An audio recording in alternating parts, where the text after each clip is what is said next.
Good evening everyone and welcome along to League of Europe. We are here for F1 2021 action. It is Season 6, Division 1, Round 14 of the Championship as we're taking the Mexican Grand Prix from the Autodromo Hermanos Rodriguez. My name is James Hay, going to be taking to the stream as per usual on a Saturday night. Hopefully, joining me in the commentary box will be Mr. Mark Aldridge, of course otherwise known as Old School. He'll be on his way very soon indeed. If not, it is a solo commentary for an hour and a half, which is not too bad, I think, based on my perspective. But drama, of course, in Imola last week. We had the championship fight taking over a week to tonight here in Mexico. And basically, all you need to know is Verstappen needs to outscore Montana by 12 points, not 11 as shown on the graphic. He needs to outscore by 12 points for him to basically keep within a chance of actually winning the title. Montana, on the other hand, just needs to basically outscore Verstappen and he's won the championship. It's as simple as that. Montana, of course, drama underneath the safety car, obviously, last week in Imola. What did that do to the standings? Well, I will tell you now. Montana, of course, ending up pretty much 10th position. 10 finishes last week in Imola, and he finished 10th out of 10. So Montana had an absolute wretched piece of luck later on in that race. But Montana still does lead the championship, as he always does, on 212 points. Verstappen in second on 124. And as I've already said, it is 12 points that Verstappen needs to try and basically stay within this championship fight. Whether that will be hard done by, of course, around a track like Mexico, we have to wait and see. Daniel, of course, in third on 97 points. His form has been really rock solid in the last 3 races. 2 third positions and a second place, of course, last week in Imola. Very lucky second place off a one-stop strategy. Did an absolutely fantastic job. Neo in 4th on 90, with Rocco in 5th on 83, Nathan in 6th on 76, hoping that his luck will pick up. Campbell in 7th on 73, Cantera in 8th on 72, Justas in 9th on 71, and Dylan ran off the top 10 on 62 points. Then it's Wouter, Yildirim, Jensen, Hyper, and Larkin ran off the top 15. Vaporizer, Alphatrix, Izza, Doom, and Yul Melmat ran off the top 20. Repaz, of course, in the Mercedes, very quick German driver, of course, from last week, making his League of Europe debut. He obviously finished well up the field in, I think, 8th position in the end. So, then Mercedes, now Alfa Romeo for tonight, as the reserve. He did a solid job last week and he'll be hoping to try and pick up some more points. In terms of the constructors' standings as well, I'm just going to bring them up on my screen now to renew them through. Pretty much Mercedes, it's not guaranteed just yet, but I think Mercedes are pretty much there in terms of winning the constructors' standings. 311 points. The gap is 114 points to Haas in second. So if Mercedes, with Montana and Jordi now in that car, hopefully both of them on 311 points will be able to try and solidify Mercedes' top spot in the constructor standings, of course, coming into tonight. Haas, as I say, in second on 197, Aston Martin in third on 166, Red Bull fourth on 145, McLaren in fifth on 125, Ferrari sixth on 106, Alpine in seventh on 79, Williams eighth on 64, AlphaTauri in ninth on 59, and Alfa Romeo ran off the top 10 on 45 points. But as I was saying, if you are just tuning in, it is only myself at the minute for the Mexican Grand Prix, the Autodromo Hermanos Rodriguez, about to take shape, of course, around a 4.3 kilometre circuit, 2.6 miles, taking in, of course, the Ferrosol and Peraltada corner at the final corner, coming through turn 17. And this track is made for Montana. He has won a championship here before. Will he be able to wrap it up again here in Mexico? Who knows? You just have to wait in, tune in, and find out who is going to be our Season 6 champion here in League of Europe. Montana will be hoping that 3-time is a charm, of course. But Verstappen, still, with that little bit of luck that he had in the Imola race, he'd be hoping for a very good result. 124 points, of course, for his name. As I say, 12 points basically to secure him of a possible shout at staying within this championship fight. Daniel there in third on 97 points, and he has been the foreman. Don't be surprised if you see Daniel again on the podium tonight. He is the foreman out on track, and he's only 3 points away from his best ever tally, of course, of 100 points going into this season. Neil's not too far off. Rocco, that battle for third is certainly going to be getting on, but Montana out on top of Verstappen in second. It sets us up very nicely indeed, as I have been joined by my co-commentator tonight, Mr. Mark Aldridge. Mark, how you doing? I'm alright. I've had some internet scares the last couple of days. But I'm here. I've done some practice. I might not even be racing. But yeah, hopefully we can go, and I think this is going to be exciting. You can't see past Montana, obviously, particularly with that lead. But yeah, should be interesting. Should be very, very interesting. Interesting to see if anyone can dip, how many can dip into those 13s.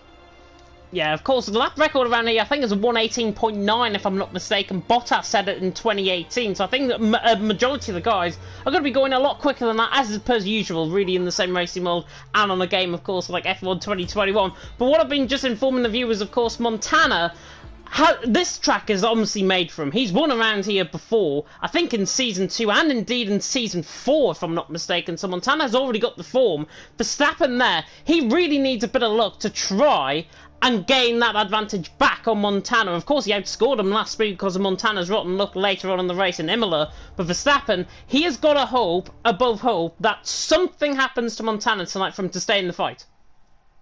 Yeah, absolutely. Absolutely. He needs a bit of... He needs snookers now. He does need... I like that expression. He does need snookers, definitely. We are about to get going, of course, in towards qualifying for the Mexican Grand Prix at the Autodromo Hermanos Rodriguez. And, of course, I've been informing 17 corners awaiting these guys around, of course, this 4.3 kilometre circuit. There are 3 DRS zones, by the way. One down the start-finish straight, one down in towards turn 4, which is the left-hander, and then one in towards turn 12. And turn 12, to give you the corner name, is the Recta del Ovalo. Yes, the right-hander just before the oval, I think that means in Spanish, if I'm not mistaken. So, at least I've done a little bit of research from the, what is the book? Formula 1 Circuit from Above book, that is good of all available retailers. For us commentators, certainly. Yeah, no, I do like this track. Oh, as Yul Melmat has left the session because he has been a naughty boy and not... and he's walked away from his... computer, PlayStation, during that session. But nice to see the two Spaniards back on track. I don't think we've seen Doom for a few weeks, so nice to see him back, and I'm looking forward to this. Yeah, Cantera hasn't... He raced, obviously, last week, Cantera in Imola, Doom. His first race in actually 2 races. He last appeared, of course, in Monza, so his first race in 2 weeks, and Cantera will be hoping for a bit of luck. Of course, he's 8th in the standings. Doom is 19th in the standings. There's a little bit of a glitch going on there. I think I saw 2 cars within each other. Justas was behind another car, but it is the first cars coming out on track now. Is it Montana that is first out by any chance? No, he's still in the pit lane. I think it's Repaz that is first out on track, along with Jensen. And Jensen, of course, will be helping to try and carry on some really good form. Took pole position, if you didn't know, in the PSGL Esports Cup event last night in... Where's the track we were? It was a track. But he did take pole position. It was Portimao, actually. I've just clicked it on. It's Portimao. Jensen took pole position there, so the form really is with him. Can he try and deliver a very good qualifying? I can see him, though. He's on a set of mediums. Yeah, the strategy is going to be interesting here. You can one-stop, I think, and I think it wouldn't surprise me if we see anyone try an audacious soft medium, but you can do a medium hard. That's probably the most logical in a sense, but there's a lot of opportunity for 2-stops. The pit loss isn't massive here. People underplay it though, because you do lose quite a bit even on exit after you've come out, because obviously you've not got that closing speed compared to people that haven't pit. But yeah, no, it's going to be strategy-wise. I think the track is overall quite pants, frankly, and it's a bad representation of the game. But otherwise, I think strategy is going to be really interesting here. That's one thing to say. Yeah, I think 2-stop strategy might be the one to look out for, certainly within the race. Certainly on the last game, I think 2-stop strategy within, especially the safety cars, was one to look out for. Repaz, however, just starting up his lap, coming through turn 1 at Espiral, now through turn 2, and then through the right-hander of turn 3. And on the run down in towards turn number 4, which is the SA del Largo, and that is the left-hander just before they go in towards the double right-hander, of course, of turn 6, through turn 4, then through turn 5. First sector not too bad, of course, purple in the first sector at the minute. Nobody else has set a first sector time so far. Now to the double right-hander of turn 6. Yes, that is a double right-hander through turn 6. And now in towards the S's of turn 7. through 8, and then through 9, and then through turn 10. Nearly invalidated, actually, coming through now turn 10, through turn 11, through the kink of 12, and in towards the right-hander, of course, of turn 13, through the Recta del Sol, and now, as we come through here, we go into the Ferrosol, the former baseball stadium, of course, that this track is so synonymous for, as now Repaz comes through turn 15, out of 16, and then through Peraltada at turn 17. That is pretty much a lap already done of the Autodromo Hermanos Rodriguez. Repaz to the line, 14.3 to start off the night. They fascinate me, this lot. That looks such an untidy lap, and way less tidy than one of my laps, and he's 4 tenths quicker than me on my best day. Mental. Absolutely mental. Of course, he is in the Alfa Romeo tonight, we should just add as well. Yulbrim coming there second, 14.3. Interesting, actually. I've just spied a name change. He is no longer part of NSX, it seems. So that could be quite controversial, possibly, with Yulbrim now, obviously, out of the outfit. Yulbrim there in second, behind Repaz, Larkin there in third. And that's going to throw a little bit of dynamism, really, within this race, I think, with Yulbrim certainly not being part of the NSX team. The NSX have only got Montana, so Montana being left to fend for himself, it seems. That's an interesting spot, isn't it, actually? I didn't notice that until you said it. I just noticed it on the top. I was just literally like, Yulbrim's second with a 14.3. Where's the NSX gone in his name? Nathan's coming through the middle sector as well. I don't think Montana is actually on a lap just yet. There was a spinner coming through turn 3. I think that was one of the Red Bulls just on the down. That might have been Rocco. But Nathan coming through in towards the Ferrosol at turn 14. I'll just get rid of the timing screen once again to the left-hand side so you get the full view of the track as we now come through turn 16, through Peraltada, of course, at turn 17, of course, where PK and Byrne came together, of course, in Formula E. Nathan goes quickest with a 1:14.1, so not a bad lap there at all from Nathan, and lays the gauntlet down because he's 2 tenths quicker than Repaz. Yeah, that is a tasty opening gambit at 14.1. Seeing someone on pad, a lot of medium runners here. I wonder what their game plan is. I wonder if they're going to try and... I think a lot of these guys might... I think the alt strat here is going to be mad as well. I think starting 11th is a massive advantage, provided you don't lose some part of your car in the first lap. Yeah, Montana said in the comment section, by the way, he might miss qualifying, which is quite interesting. Down there in 19th position, he's not going to try and last the first challenge to wrap up the championship, is he? Who would have thought of that? If he's missing qualifying, that just furthers my statement that the alt strat is broken. Yeah. This is probably up there as a place you'd like to get a quali ban at. Not that you should accumulate points to get a quali ban, but if you were to pick it, you'd be here. Yeah, Yul Melmat, I'm not sure if he's joined either, has Yul Melmat, so I'm not sure if he's rejoined back. I can still see him in the garage. His car is still there in the garage, but the AlphaTauri hasn't came, obviously, back into the lobby just yet. Hopefully he hasn't been banned. I know they patched it, actually, in the recent patch update. There was an issue, obviously, where a driver wouldn't ready up within a 30-second time limit. They would be banned and kicked, essentially, from the lobby. That's been patched, so hopefully it's not happened to him. Hopefully the patch has actually worked.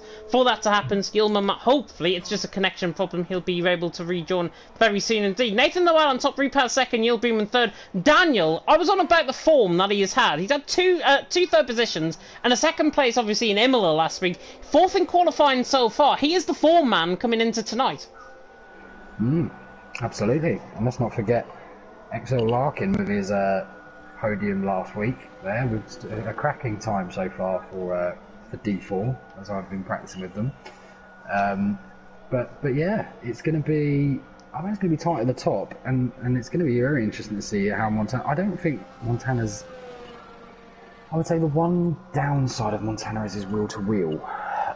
So doing the last to first for him is going to be really challenging, because he's going to have to get past some people that are a lot slower than what he's probably used to being around as well.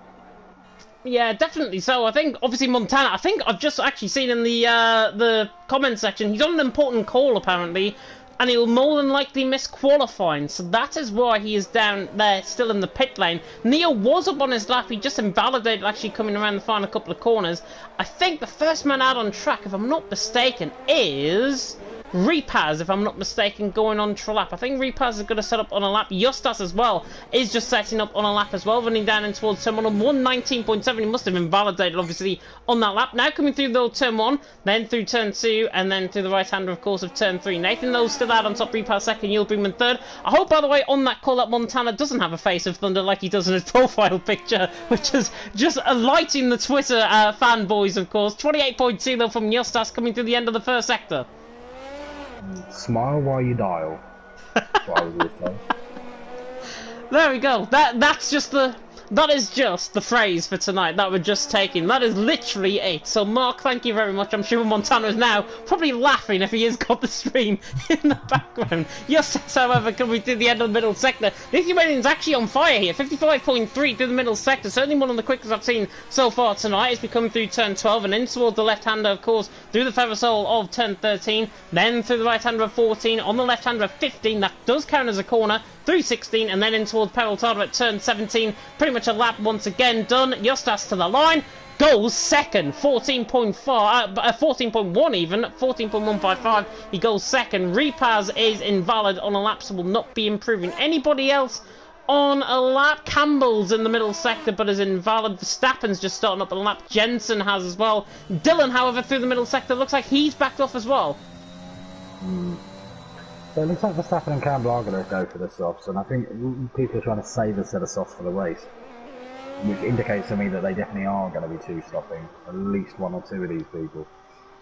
Yeah, if my mind serves me right, actually, around here on the last game, the tyre wear was really, really heavy. It was about 5-6% a lap at least around here, and that's going to take effect, obviously, on that set of soft compound tyres. I remember vividly Verstappen, as I'm right on board with him in a lap, funny enough, now in towards the S section. I, funny enough, remember him pulling off an absolute wonder stride to actually win around here, and he's nearly in the wall, coming through turn 9 of the S section. Goodness me, recovers that, no damage on the car, but Verstappen, unlucky, he just caught the curb, I think, and over-rotated the car, spun, and he is going to take to the escape road, which actually does bring you back out on track, which I really do not get on this game. But Verstappen, that is his lap incomplete, but he will have another crack, of course. Jensen looking very racy here. I think he's going to go somewhere between Repaz and Justas. He goes third. You were right, 14.1, and actually not too far off Justas' teammate, 200ths of a second off. So Jensen right up there in the vanguard. Repaz, however, 2/10 up. Coming out of the final corner, he's just invalidated, I think. So Repaz invalidates coming out of Peraltada into the pit lane. He comes. Yul Brynman as well as another one. I think he might be just planning up for another lap, the German, and he is. Daniel is through the end of the, or towards the end of the first sector. He'll be hoping for a really good time, of course, to be set on the boards. Nathan Lewald on top, Justas in second, Jensen in third. Not often that Jav doesn't miss a race here in Division 1, and he doesn't come and see a relentless 1-2. How disappointing. Yes, indeed. But Larkin is coming around now, and he's looking very, very, very slow, and he's backed out. Invalid. Yeah, invalid. They're catching people out, I think, either through the S section or certainly on the exit of turn 15. The track limits are very severe around there. I remember it on the last game. It was exactly the same. Daniel, by the way, 3/10 up. Purple in the middle sector, so he looks like he's going to go up there. Neo goes 4th, I think, so good luck there in the Aston Martin. Daniel, however, is the one to watch. Is he going to go for pole here on this lap? The McLaren round Peraltada for the final time on his lap so far, and he does go quick. It's only by about 500ths of a second, but Daniel out on top. Nathan now second, Justas in third. These lap times, I've got to be honest though, could take a world of beating. If Montana was in this session, Yul Melmat was obviously in this session as well. He's quite quick in qualifying on a 1-lap pace. Verstappen going 5th as well, recovered from that lap of 14.2. But these lap times don't scream out as me saying this is going to be pole position. We need, honestly, probably around mid-13 to just confirm it.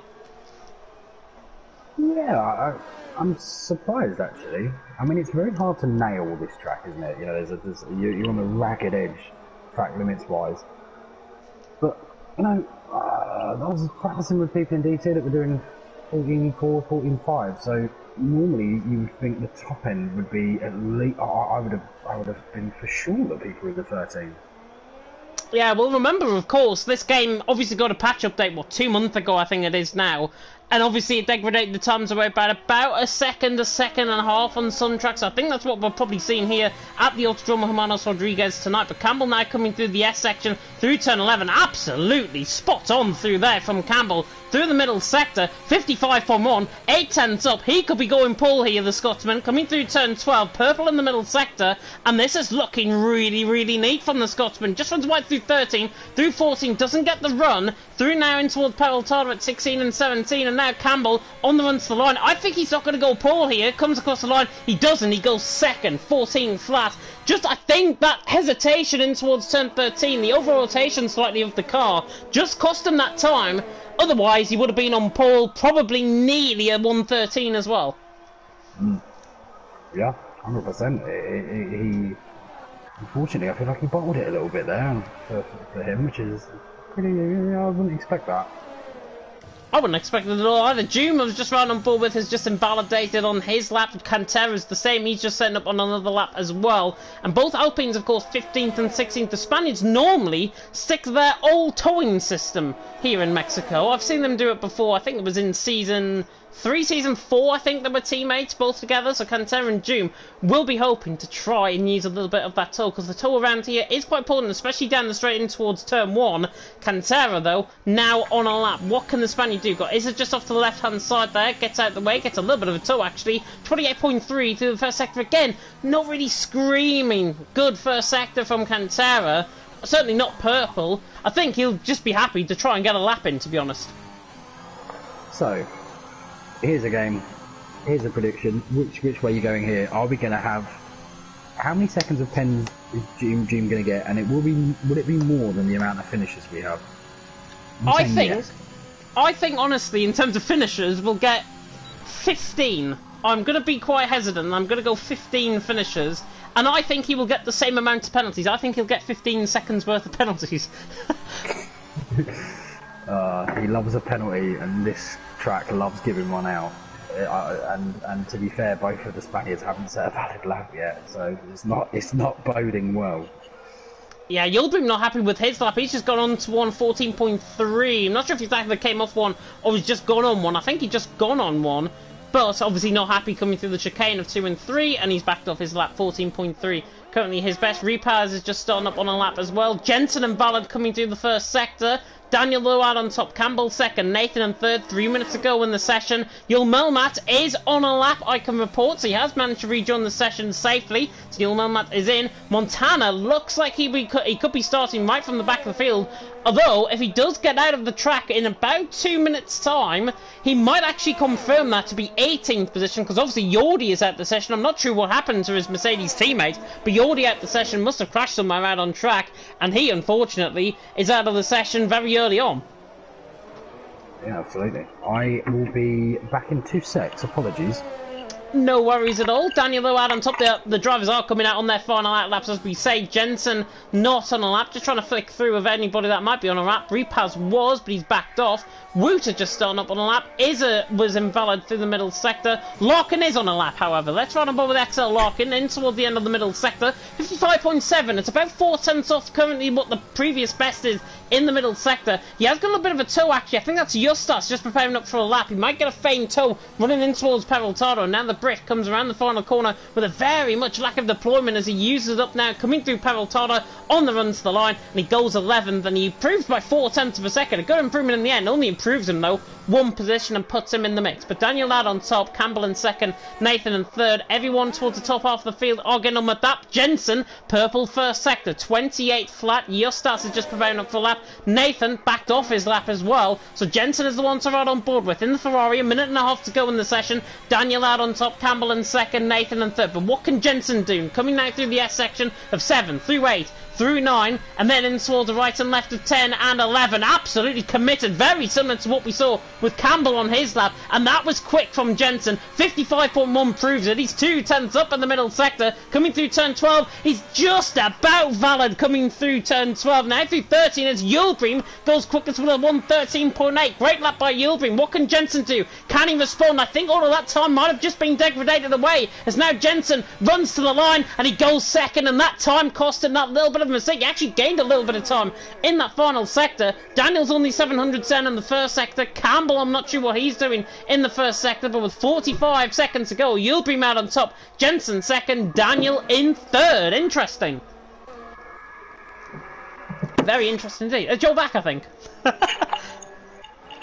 He's just getting back as Repaz goes quickest. 13.8 from Repaz, the German, out on top. The Alfa Romeo was very quick, of course, in qualifying in Imola last week, but Repaz out on top. Yildirim second, Jensen in third. Daniel 800s down on the middle sector. He's got to really find the time now. About 2 or 3 tenths in this final sector will do as he now comes through Peraltada, through now turn 16, through 17. Dylan has retired from the session down at turn 2, I think. Daniel does improve slightly. 200s up. Campbell to the line, doesn't improve. Nathan is 300s down through the middle sector. Justas is looking quick through the first sector, but he's just invalid, and Nathan gets caught on the curb. And Nathan, that might be his session run as well. It's only really, if Yildirim's on a lap, it's only him, but he's not. Repaz is not on a lap either. So it looks like this qualifying session could be run. Nia was a 10th up, but he's finished, I think, on his lap as well. Verstappen's 2 tenths down. Montana didn't get out the pit lane in time. Cantera and Juma on laps as well. But Verstappen now, through the end of the middle sector, coming now through 10, through the left-hander of turn 11, and he invalidates coming through turn 11. So unfortunate. Wuta across the line was a 10th down.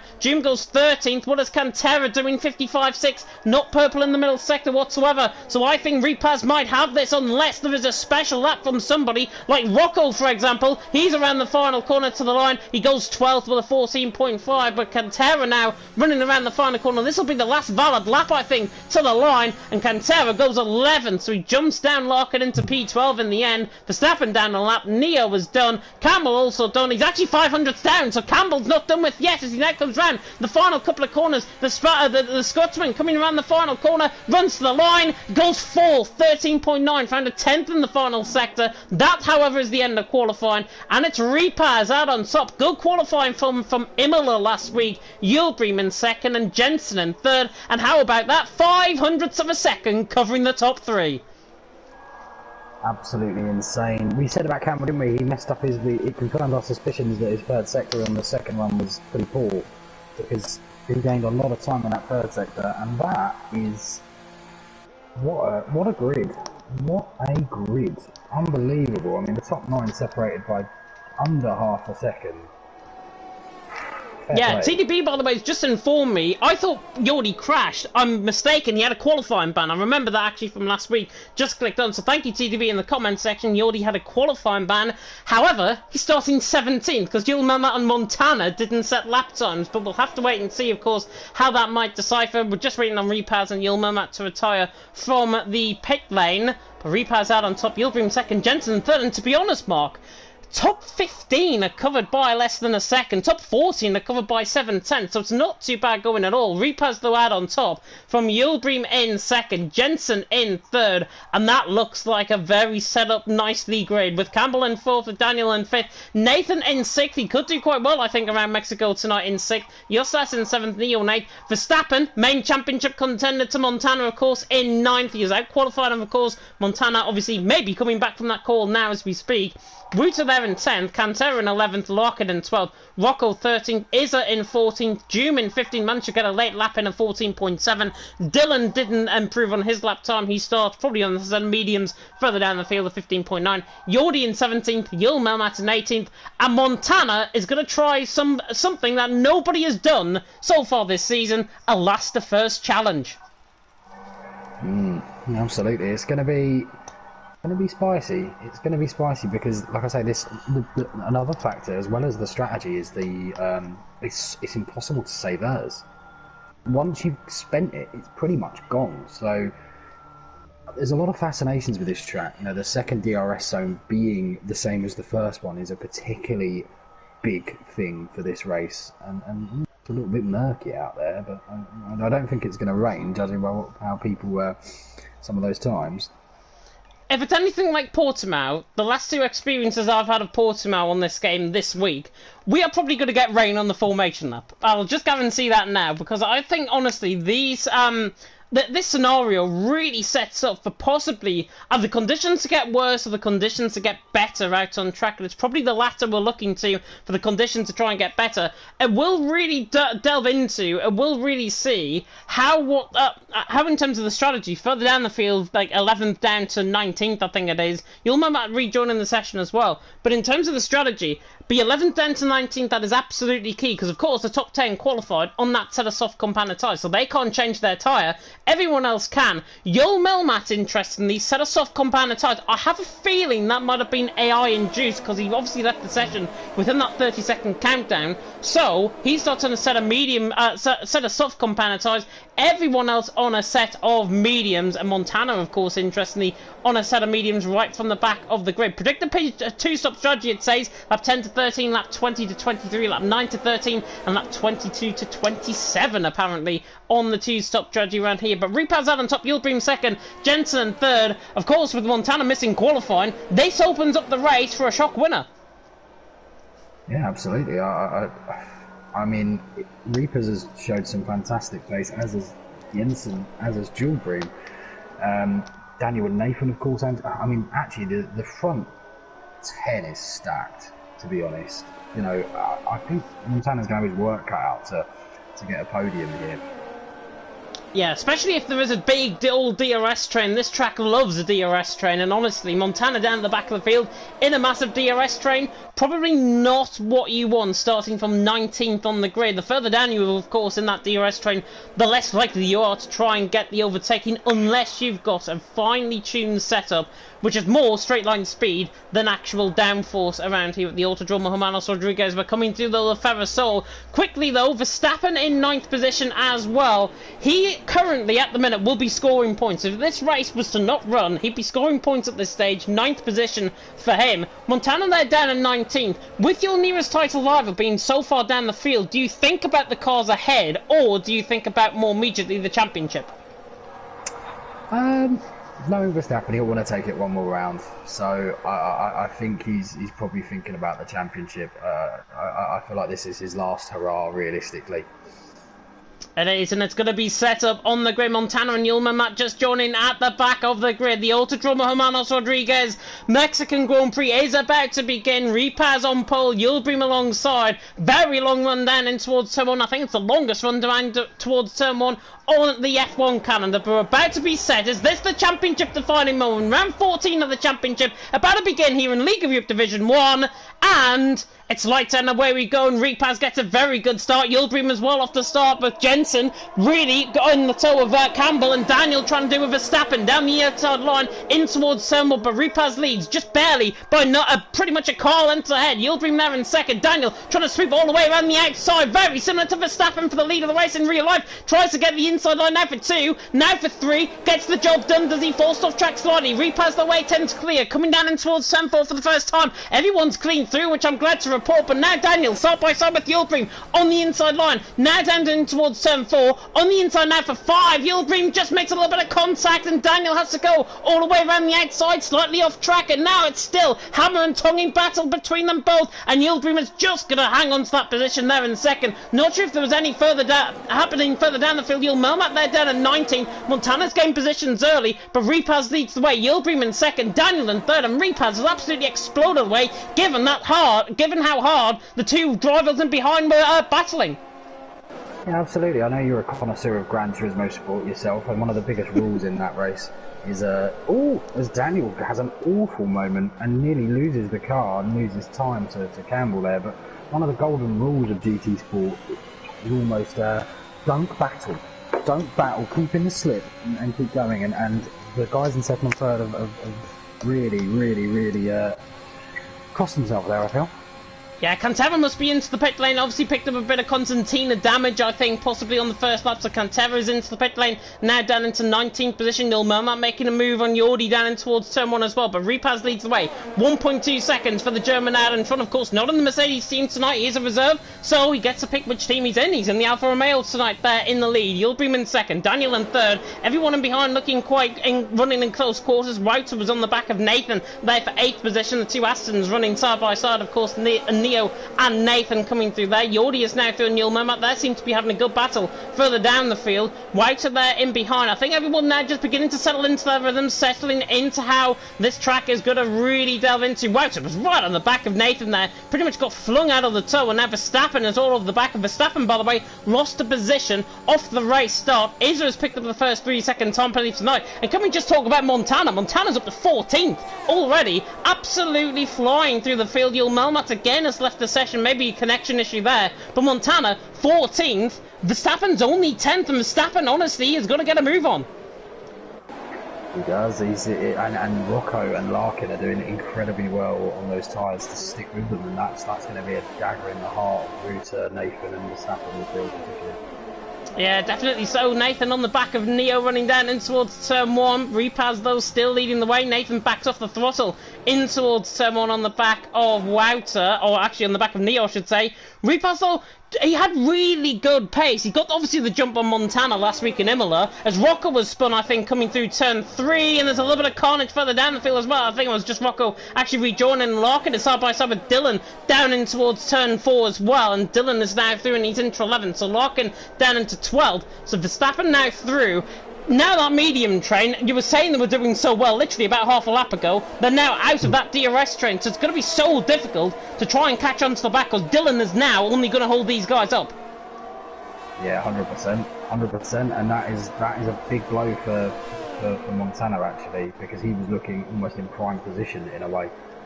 Not now, as we have Rocco. Rocco again, his tyres are shot, his tyres are overheating, he just needs to get round.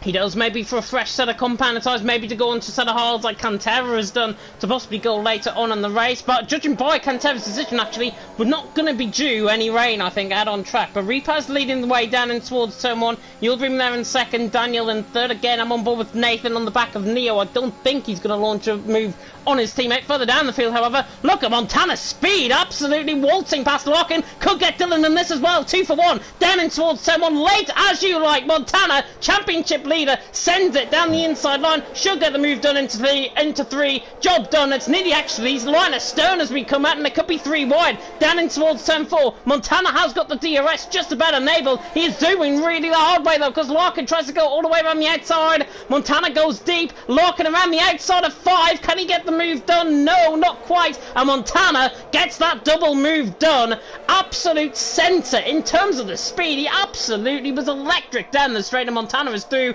and he's into 11th position, and look who's just ahead of him, his championship rival Verstappen. And Dylan has lost it, and I was going to predict that Larkin and Dylan would both get past Montana at the end of the second DRS zone, but he's had an absolute touch there. Dylan's had a big moment, lost the place that is at, but you got to back Larkin to make Montana's life hell for another lap at least here. Yeah, I think, if I'm not mistaken, Dylan caught the curb coming through turn 9, where Verstappen obviously lost it in qualifying.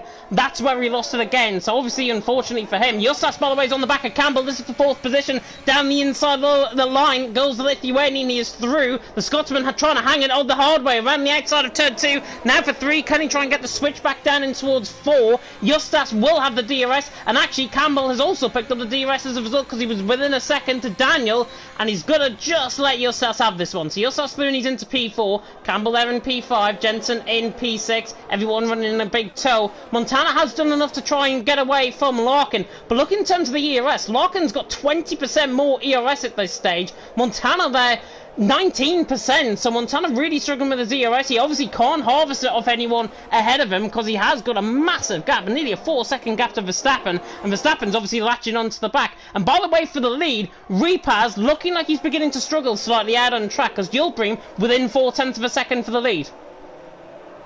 Is that another pen? It's not good going from him at all. And so he's really struggling out there, and it is such a tough track, If you get out of rhythm, it's so easy to pick up 2 warnings rather than 1. Yeah, definitely. So Justas sets the new fastest lap of the race of 1:17.3, but I think we're going to see a move for the lead very shortly, because Yildirim is on the back of Repaz, and actually I don't think he's going to go for this. Yildirim on the back of Repaz, doesn't go for it. Nathan on the back of Neo was quite close. He's not going to go for it either. Montana's obviously holding enough to lock in about 5/10 of a second down and towards so on. But all of this battling now beginning to happen further up the field. It's probably going to be a case where second half of the race is probably better than the first. Like, of course, we had in Imola. Repaz, though, leading the way. Yildirim in second. Daniel in third. Top three, though. I just get the feeling that Daniel's probably a little bit quicker than these guys at this stage. Justas there in P4. 8/10 of a second behind. But they're beginning to drop them. And I think Repaz now realises he's got to try and get a move on. Try and up the pace in front. Try and maybe force a mistake from the cars in behind as well. But Justas is the one. He's going to be really the neck in the bottle, really. He's 7/10 away now and catching all the time coming through the S section. But Daniel, I just get a feeling he's a lot quicker than Yildirim and Repaz if he's given clear out. 100%. 100%. I've got that feeling too. He seems to be the man out there. Neo is struggling. There might be a break in this train at some point, and that's exactly what Montana needs. Yeah, Neo and P7, 8/10 of a second behind now, 9/10 of a second, just barely within DRS range. Yildirim again not using up the ERS down the straight. Is he going to need the ERS to try and get this move done? Down in towards someone. The closing speed is there as Juma's retired, coming out the final corner at Peraltada. So Juma's round, and that causes a safety car. So safety car out on track. Everyone luckily not going for any moves there. Yildirim was catching Repaz, but the safety car is deployed. That car has been removed, but we'll see where he actually went off. There he is, right hand side. There's the front wing, pretty much parked on the right hand side. Lost it on the outside curve through Peraltada, and Juma is out of the race. So no 15 seconds worth of penalties, I'm afraid.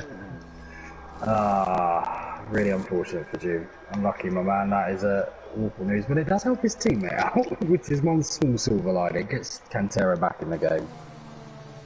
Yeah, you'll mama, by the way, in AI mode, I'm just watching him behind the safety car. His AI, oh, now he gets through on the safety car. That was quite weird. I thought, honestly, he was going to be a lap down and so was Rocco and Cantera. But luckily, Yilmama's AI has gone through, and now, because everyone is through the middle sector, nobody decided to come into the pit lane bar Rocco and Cantera. So all of these guys will have to try and think of a strategy. Are they going to double step it within this pit stop? Is it more... it's the more use of losing time within a double stack scenario where you're going to lose, what, nearly 10 seconds, than it is to actually hold your position. As of now, it looks like the majority of the guys are coming in. Both Ferraris are in, both Astons look like they're coming in as well, so it looks like everyone is going to double stack. Yeah, you have to on those softs. Montana pits, Larkin pits, everyone on the mediums pits also, which I find quite interesting actually. I thought they might not have necessarily. Yeah, they go for that set of medium compound tires. I think everyone bar Dylan I can see is on that set of medium compound tires. What this does though, Repaz in the lead, Yildirim in second, Daniel in third. Further down the field, Montana, by the way, is up to 9th coming out the pit stops. He's jumped Verstappen in the pit lane. Montana is up to 9th. Realise, I think, because Yordi was actually behind him out on track, if I'm not mistaken. So Montana was obviously had the car ahead. He's now up to 9th position. That is the bit of fortunate luck I think he wants tonight to try and get him the race win. He's on that sort of medium compound tire. You'll remember, by the way, his AI did stay out, so he's still on that sort of soft compound tires. And what this will actually do, Campbell and Neo, of course, can't pass the AI underneath the safety car. They're going to be stuck there, and it's going to be so fun because not only do you have a goal scorer in front of you, you've got an AI, and you can't do anything about it. Interesting. Dylan and Rocco both going for the hard, so they're going the whole way. I don't like it personally because I feel like they could. If there's another safety car, it's time down the drain because you're going to pit. You're going to pit again. So I'm not a massive fan of them both being on those hards, to be completely honest. Yeah, definitely so. I've just seen, by the way, if anybody wants to know what the Liverpool and Arsenal score is, I think it's 4-0 to Liverpool, if I'm not mistaken. Arsenal are getting absolutely thrashed at this stage, and Taki, the Japanese player for Liverpool, I can't remember his name, but he has scored as well, and Trent Alexander-Arnold, I think, has also scored, if I'm not mistaken. Just looking at that on my iPad, but focus of attention is in front rather than to the right hand side of me. Repaz though out on top, Yildirim in second, Daniel in third, underneath the safety car. Everyone, of course, now on a set of medium compound tyres, bar Dylan and Rocco. So both Red Bulls on a set of hard compound tyres. Maybe they think something is going to happen in this race that we don't think. Maybe a spot of rain. I mean, I feel like they're gambling on there not being a safety car at this point. That's the gamble. I mean, if there's some rain, it would be a weird twist to stick on the hardest compound, I feel. They'd also struggle the most in changeable conditions, so yeah, an odd one. I'm amazed that someone like Larkin didn't stay out. I really am. I mean, I find that quite perplexing. Yeah, I mean, we saw with Verstappen, I think it was, he stayed out under the safety car the last time we came here, and he went on to win the race. So Verstappen obviously has second-hand knowledge, really, of how this track will provide him in terms of an undercut strategy or an overcut strategy, but it looks like the majority of the guys are going for what seems like an undercut strategy, but everyone has done it, so it's going to really degrade away. Rocco, of course, came underneath that safety car. He's now latched back on. Cantera, we're just waiting on to rejoin the back. I think the safety car is going to come in this lap. We've already been out 3 laps into the safety car, so I think the safety car is going to come in this lap, providing that Cantera does get onto the back within the next 5 or 10 seconds, and it dips under 5 seconds, which is normally the key, but I think possibly the safety car is going to stay out at least one more lap, unless there's a very late call-in like I've seen before around here at Mexico. Cantera does latch onto the back now, and speaking of late calls-in, safety car in this lap. That's awful for Repath. Oh, and he goes. Brilliant. He goes out of Peraltado, and Repaz gets a really good start coming across the line into second. The gap, Yul Moment now being passed, of course, and Daniel has got a really good restart on the back of Yildirim, and he's side by side with him, running down in towards someone. He's going to try and dick back, try and trip back into that slipstream. Goodness me, I don't want a full sense of words. Down in towards turn 1. Yildirim still holds second position. Daniel in third position. Goodness me, a bit of a slip of the tongue there. But Repaz leading the way. Yildirim in second. Daniel in third. Woucher's got a 3 seconds penalty further down the field. Neil's obviously going to get the move done on Yul Melmat running down in towards turn number 4, but Daniel couldn't make that move stick down in towards turn 1. He could have just tripped back within that slipstream, as I said, but didn't want to go for the move, and now Repaz is 1.3 seconds clear. But is it going to be the same where he is now going to be under pressure probably later on in this stint because the tires are going to go off, or does he go away early? Absolutely, we've got Nathan and Larkin going 2 wide here into the S's. Oh, they've both managed to just avoid carnage. They've not just both about picked up a warning. As Jensen has spun coming through turn 9, he's on the left-hand side of the track where Verstappen had spun. I'm not sure if there's a bit of end plate damage on the car. I don't think there is. I think Jensen's gone sideways, possibly through the corner, catching the curb at turn 9. That curb looks deadly tonight. Verstappen got caught out by it. Certainly June got caught out by it as well. And now Repaz now in the lead of the race. Yildirim there in second. Yul Melmat still dropping further down the field, of course, in AI mode. Daniel again on the back of Yildirim. Yul Melmat, however, on his AI is into the pit lane, which I really don't get when you could have just put it under the safety car. Anyways, Nathan's on the back of Dylan, running down in towards turn 1. Relentless against XL, and it's Relentless you get the XL man running down in towards turn 1. Jensen has retired in the pit lane. At least he didn't retire on track or crash on track, which is good. Jensen retiring out of the race. But again, another solid qualifying has gone completely astray like it did last night in PSGL's Esports Cup. Yeah, really unfortunate for him. He's got great pace. He just, some of the execution isn't always there, unfortunately. Yeah, Repaz leading the way, 1.2 seconds. The gap, Yildirim there in second. Daniel in third. Montana is ahead of Verstappen, by the way, in terms of the championship fight, and this is all he needs. Montana to basically outscore Verstappen. He is going to be crowned champion regardless of what happens possibly tonight. Verstappen has got to hope for a little bit of luck really in terms of how the race is going to develop, but Montana there in P8, Verstappen in P9, and Verstappen's actually lost the toe to Montana, and Montana looks all over the back of Wouter at this stage, and Wouter, of course, our race winner last time out in Imola, is going to come under pressure from the 2-time world champion, of course, that is to NSX Montana. As we run down in towards turn 1 once again, we are a third of the way through, lap 12 out of 36. Repaz leading the way, Yildirim in second, Daniel in third, Justas in fourth, Campbell in fifth. Larkin on the back of Dylan, however, 2 XL boys going side by side down the straight. The McLaren, I think, is just going to out-drag the Red Bull down in towards turn 1. Isn't nearly getting involved in that as well, so Relentless trying to get involved there, at least with one of their drivers, but Larkin still through, and he's into P11. Dylan now dropping down, and now Izza gets a phenomenal run coming out of turn 3, now running in towards turn 4, and he's not going to get the move down in towards turn 4. I thought, honestly, I saw rain there, but it's just my eyesight. I think it's just how the dark colours are perceiving me in terms of the in terms of the colour scheme on the Williams. I thought there was rain, but there isn't. So Repaz still leading the way, Yildirim in second, Daniel in third through the first third of the race. Yeah, Dylan's becoming a bit of a cork in a bottle now because Larkin's got past him and Izzat needs to get past Dylan as soon as feasibly possible, realistically. Yeah, but he is stuck in that DRS train. Dylan's just barely keeping within a second, to be honest, of Larkin. And that's in terms of the tyres. The mediums are so much quicker than the set of hards around here. Nathan picks up a 3-second time penalty. Again, a very good qualifying from him. Not currently going, of course, with that double stack, I should say, in the pit lane.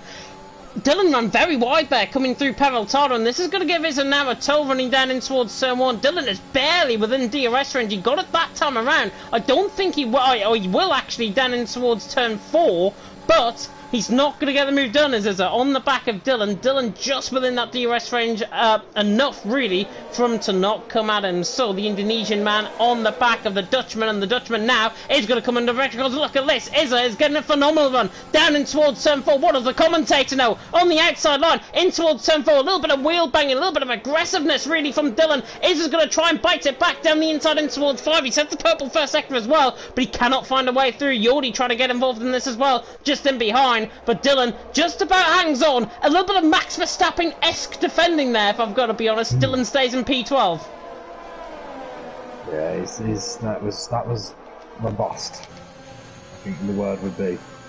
And look at this, in behind, Cantera's on the back of Jordi and he's going to switch to the inside line. Now running in towards Farasol. Lovely move down the inside on the Spaniard. Cantera is through and he's into 14th position. Thought he had left side end plate damage actually on the car. Again, my eyesight's deceiving me. Jordi with a bit of snap of oversteer. Just losing about 7/10 on the back of Cantera. So Cantera's through into 14th. Jordi there into 15th position. But as you say, Mark, all of these guys are going to become a cork in the bottle. Speaking of cork in the bottles, Verstappen is now being passed by Nathan down the straight, down in towards someone. Verstappen doesn't look comfortable on that set of medium compound tyres at all, and Nathan's just absolutely sauntered by him through, and he's into P9. So Verstappen losing now points to Montana, and you know what that means. Montana will be crowned champion as it currently stands. Yeah, it's not looking too good for Verstappen. He needed snookers before. Yeah, I think he needs frames now, let alone shots and points. So he's in a bad place. Yeah, and he's still losing time, to be honest. Nathan isn't that much quicker than him, if I've got to be honest tonight. And Verstappen there, 6/10 of a second behind him. He just seems to be struggling. This is probably not one of his favourite tracks at all. He honestly needs a slice of Imola luck, I think, from last week, where obviously he could try and get into the race later on. But Repaz leading the way. We haven't been on board with the leader in quite a while. There he is, the man out in front. Repaz leading the way, 1.3 seconds the gap. It's holding very, very steady, if I've got to be honest. Yildirim cannot really draw into that advantage. 20% of EOS for him. Repaz has got 36%, 36%, if I get my words out.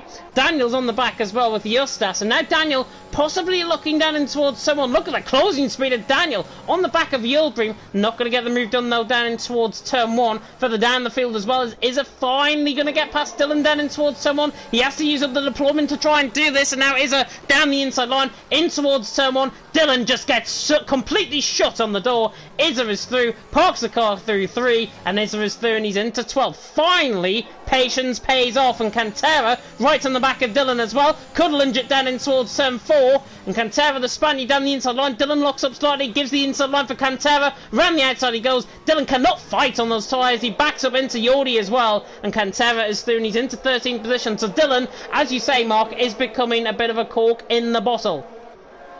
Absolutely. If one thing I was thinking here is, if I'm Verstappen, what do I do? You know, I've been in this boat, losing a title before, and I just think, just do something different. Don't do what Montana does. Stay out. I mean, for me, I would just stay as long out as possible on these tyres. Just do whatever Montana doesn't, in effect. Yeah, TDB's won in the penalties update. There's the penalties update there. Wouter with 3 seconds. Nathan, Larkin, Cantera all on 3 seconds. Izza and Jordi on 9 seconds. Here's Dylan for second on the outside line. Absolutely sails on by. Wow! I thought Yildirim wasn't going to give him any room on the outside line there, but Daniel is through. Saunters past him down in towards turn 1. And now Montana down the inside line in his customary late nature down in towards turn 1. Gets the job done. Centred from an absolute mile back. Lovely move that by Montana. He is now through and he's into into 7th position, and crucially for him, he's actually clear of the penalty runners now. Justas on the back of Yildirim, tried to look down in towards turn number 3, but turn number 4 even, but for P3 it still remains as they are, and Yildirim on the back of Justas. Repaz has either made a mistake or his tyres are just beginning to hit the cliff again, and Daniel looks on the back of him, and as I say, Daniel looks quicker. I think it was actually because Daniel got the overspeed from the DRS from behind Yildirim, and he had it obviously also in the second stage, so this has worked. It's lovely that the gap was just not big enough for Repaz, and he's now got Daniel kind of stuck into his DRS.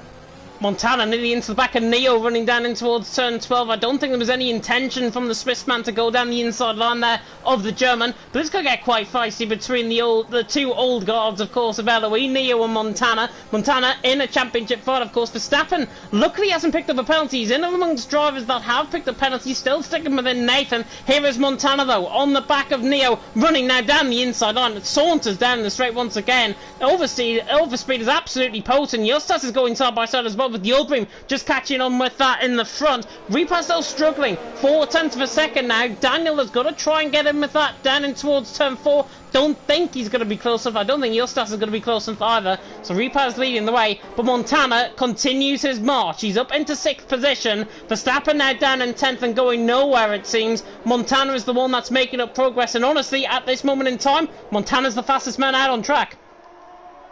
Yeah, you're going to struggle now, though, because these guys are doing a very good job of sticking in this train. This is a peloton in effect now. 6-man peloton. I think Neo eventually might drop off the back of it, unfortunately. It's a 6-way fight for the race if everything stands still. Yeah, Neil's just dropping off the back of Montana there, 0.9 of a second, barely within that DRS range. Dylan and Nathan, I think, have just picked up further penalties, which I'll update, of course, as we go along the race. But Repaz now under pressure. The German always seems to look like he's got really good one-lap speed. We saw it in qualifying. He had a snap of oversteer coming out the final corner at Peraltada, and now this is Daniel's opportunity. If he wishes to choose and go and get it for the lead of the race, he is going to go and get it. Look at this, down the inside line, in towards turn number 1. Absolutely sails on by. Daniel now through and he's into the lead. Montana is through on Campbell, and he's now through and he's into 5th position. I think, honestly, the struggles are not really going to apply to Montana. He looks very quick out on track, and now, with Justas just in front of him, what are they going to do now? Because both of them were teammates back in the day. Yildirim in 3rd as well. This is going to get quite interesting, I think, for Montana, because he's got 2 fierce rivals now ahead of him. Yeah, absolutely. They're not going to give him anything. They're not going to give him absolutely anything. So this is the real acid test now.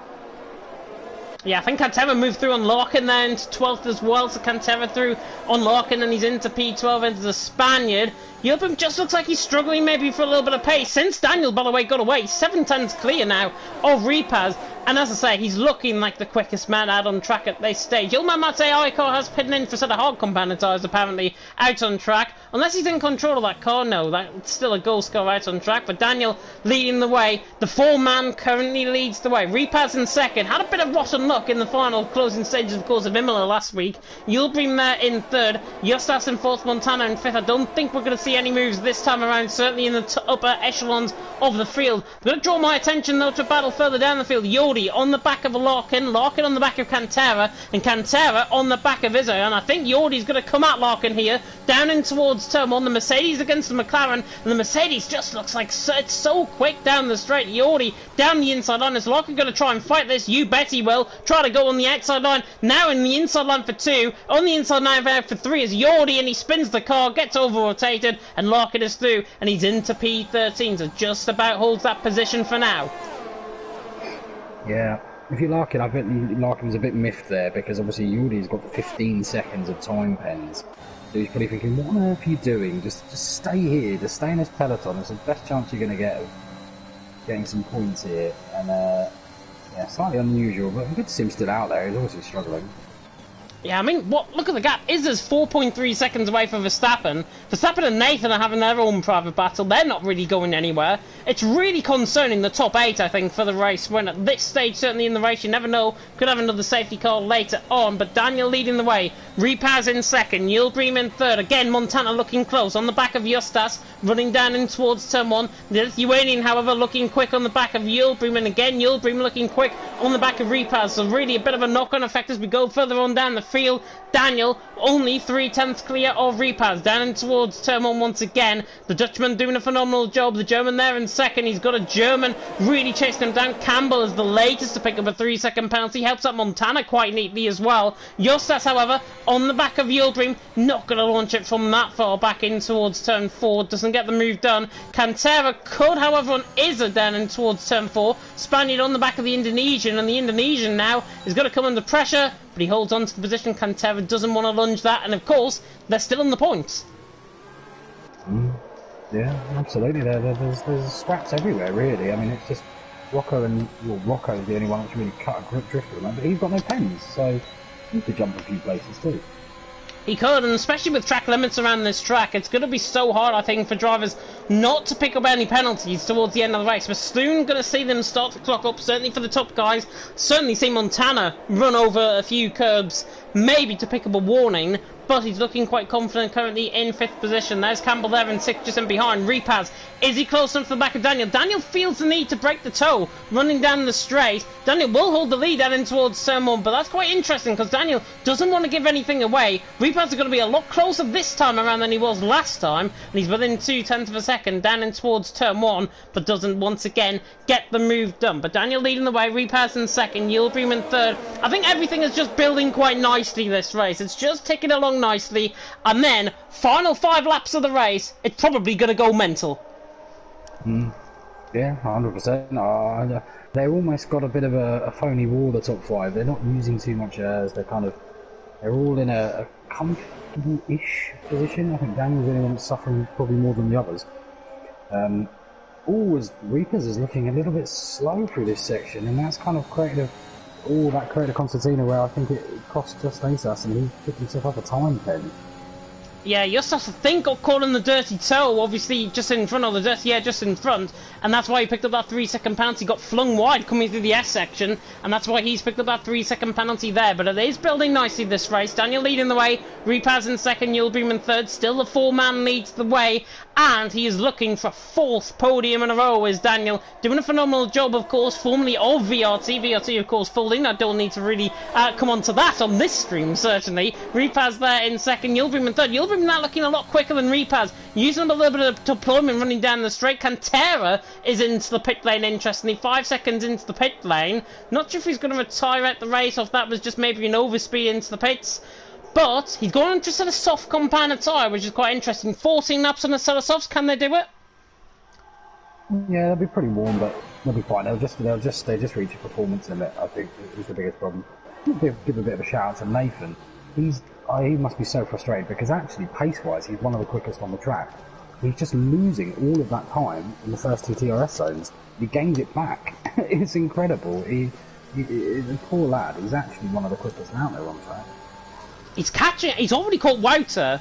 Literally just been on board with him, 15-20 seconds, and he's caught him as Yordi is out of the race coming through turn 7. That's through the double right-hander, and it's another safety car. And now this brings a really big effect. Is Cantera possibly going to be gaining a lot of positions here because of that pit stop into the pit lane on a set of softs? I think he's well further down the field, though. He's only coming through turn 6, and now everyone is going to filter back into the pit lane. So Daniel leads the way, Repaz in 2nd, Yildirim in 3rd, Justas in 4th, Montana in 5th. They all filter into the pit lane very neatly indeed. Again, another double toe happening, of course, with both Aston Martins. Nathan, I don't think is going to fall further down the field as initially thought. Is into the pit lane. Everyone, it looks like, going for that set of soft compounded tyres. And I thought Yildirim came out in front there, but I'm mistaken. Daniel leads the way still. Repaz in 2nd, Yildirim in 3rd. Interestingly, Daniel and Repaz, though, set of medium compounded tyres. Everyone else is on a set of softs. Surely they've pulled off a really wrong strategy here, and they're just going to drop further down the field. Cantera pits again. Clever. He does. He's got 53 seconds. Oh, and he's retired in the pits. What the hey? That's crazy. Maybe he must have had a problem. He must have had some sort of issue. That's a crazy time to pit. Well, he did pick up a 5-second penalty for speeding in the pits, and then he sped in the pit lane again and then retired from the race, which I really don't get, to be honest, from Cantera, but still thank him though for attending. And I've just clicked on as well, Yilmaz Matt is in our iCar. But we have 15 runners at the minute. Who predicted that at the start of the stream? Me. You did indeed. And it's a slight, I'd say 14 and a half technically. But yeah, no, you're on the money so far. To be fair, this is creating a very interesting spot. So look, Daniel and Reapers are on mediums. Now I think that's probably the play, as long as they don't get swamped too much. But what I think that means is that I don't think either will win this race. But what I do think it will mean is that they are likely to come second and third. I just feel like someone's going to break away, and that's going to create an impossible gap, is my honest feeling. I honestly think Yield Dream, these set of soft compounded tyres compared to fresh set of mediums are going to be what, a second quicker lap? But in a big DRS train, that's going to be nullified quite a lot. So Daniel and Reapers, they've got to hope that Yield Dream and Justas stay behind them until the DRS is enabled once again, and only then can Daniel and Reapers work together to try and secure that first and second. I think that's how it's going to play out, to be honest. Yield Dream there in third, Justas in fourth. I mean, Montana, he's probably not going to give two hoots in terms of who's in front of him and in terms of what tyres they're on. He's in fifth position, outscoring Verstappen as a stage in this race. Currently, Montana will be wrapping up the championship standings, will be wrapping up as crowned champion tonight after what has really been a phenomenal drive from him. Up to 5th position now from 19th on the grid. Absolutely deserves a lot of plaudits here, but who else would do that, to be honest? Yeah, absolutely. I mean, Yield Dream's in a very interesting spot. If he can get past these guys and build a gap, it's a massive if. It's a huge if, and it's going to require a lot of risk on the ERS usage as well. But if he can do it, he could, you know, and obviously Justas and Montana. Of course, they can also do it, but I mean, he's in the prime spot, so it's a big risk. It's a big risk. It could end up really backfiring, but you've got to go for it, because if you can get past them, they become that cork in the bottle that we've been talking about that Dylan was a while ago. Yep. Yeah, it's going to be interesting, I think. Honestly, with the DRS train, how is this going to unfold? Safety car, however, is in this lap. Daniel now the virtual burn monitor, and now he is the virtual safety car with Reapers going to try and follow him soon. Penalties up there, by the way, 2/3 of the way through. Justas, 3 seconds, along with Campbell, Wagter, Larkin, and Dylan. Nathan on 6 seconds, and Izza on 12 seconds. So that is in terms of the update on the penalties.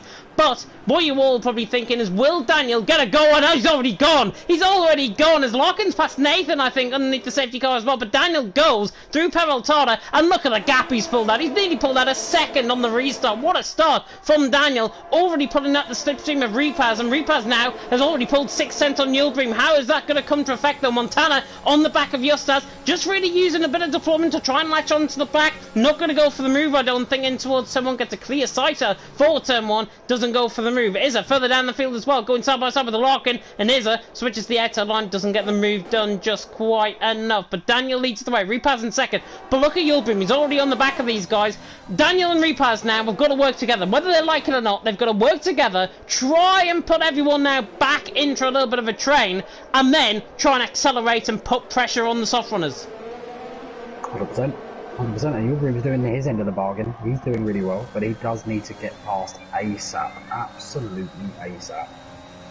Yeah, Reapers there in second, Justas in fourth, and Justas looking a lot quicker through that S section. He seems to have a real dummy downfall setup coming through the S section, and he was latching onto the back of Yield Dream now, and again coming through into the Ferrosol. Daniel leading the way, 7/10 of a second, gap beginning to go out. Reapers looks like he's going to be the cork in the bottle, to be honest. Daniel looks like he's got the pace, but he now needs to try and rely on the man in behind him. Reapers to try and hold up these guys in behind. Montana on the back of Justas, the deployment now fully being used, running down the straight. Yield Dream trying to break out of the snake desperately is Reapers, but now down the inside line on Yield Dream, in towards turn 1 goes Yield Dream actually on Reapers, so he's throwing these into P2. Montana stays in behind Justas for now, and he stays in P5. Yield Dream though into P2. One half of the bargain complete, one half to go. Daniel in front of him. Yield Dream now, I think, looks set for this race win. Absolutely fascinating though, because Reapers didn't fight it. He wanted to conserve that ERS. I think his thought process is, actually, if you go ahead of me, you can tow me along potentially. And Yield Dream has used a lot of ERS, as we said he had to. Just there's no way they were just going to let him pass otherwise. This is pivotal. This next lap is going to decide the race here. Yeah, you would feel so. Repaz on that side of medium just seems to be struggling. Nathan, another penalty for him.